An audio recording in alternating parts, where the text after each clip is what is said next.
The chamber was quiet too quiet. For the first time in 1,000 cycles, the High Council of the Galactic Concord sat in total stunned silence.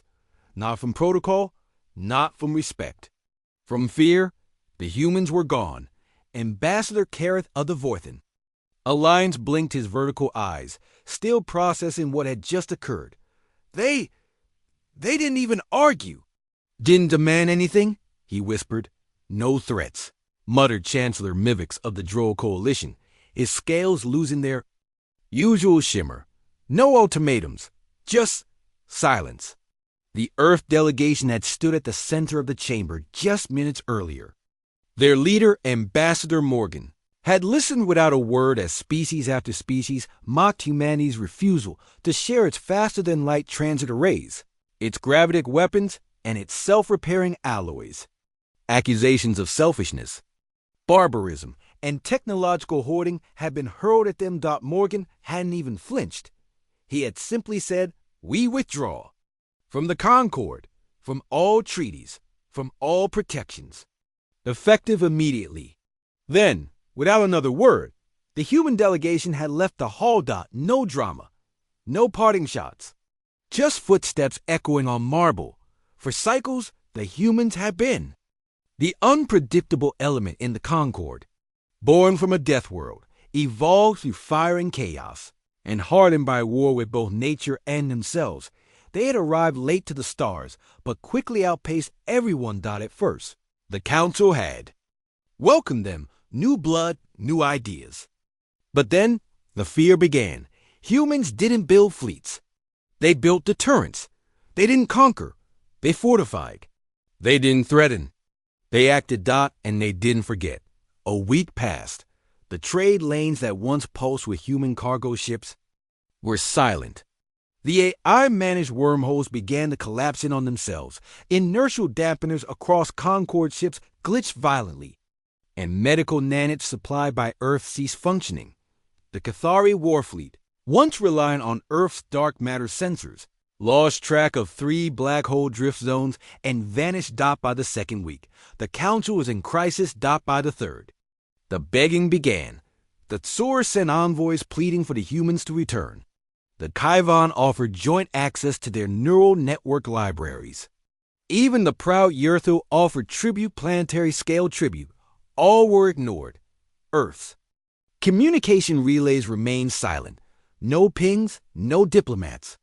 Just blackness. On the 4th week, a diplomatic vessel from the Eker Dominion approached Sol Space. They were hailed not by Earth, but by a cold automated relay. "You are entering sovereign human territory. This space is closed to all non-Terran species.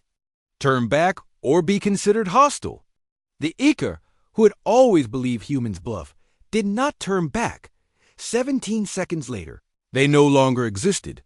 Chancellor Mivix attended an emergency council. Meeting with trembling limbs. "They didn't even fire a weapon," he said. "Their ship just vanished." "Displacement field," murmured one scientist. "They folded space inside out."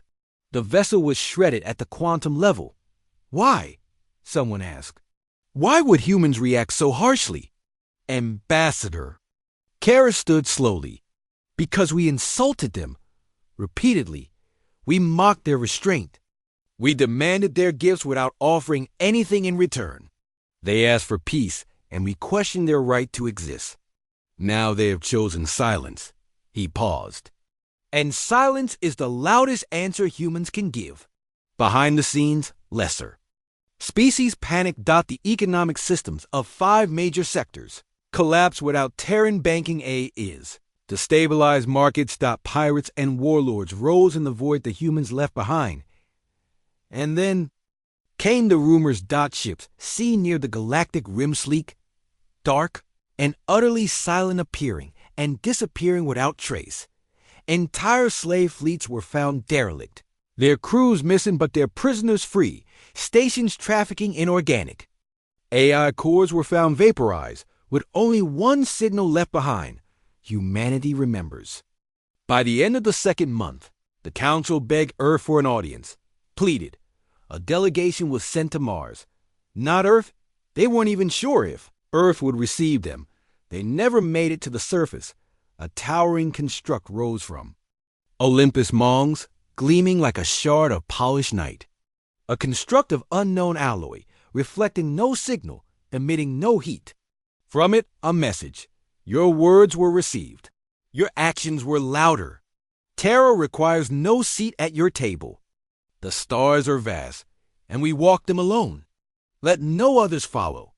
And so, the Council watched impotent as humanity disappeared from the galactic stage. Except, they hadn't. They were still out there, watching, protecting, judging Dot and every.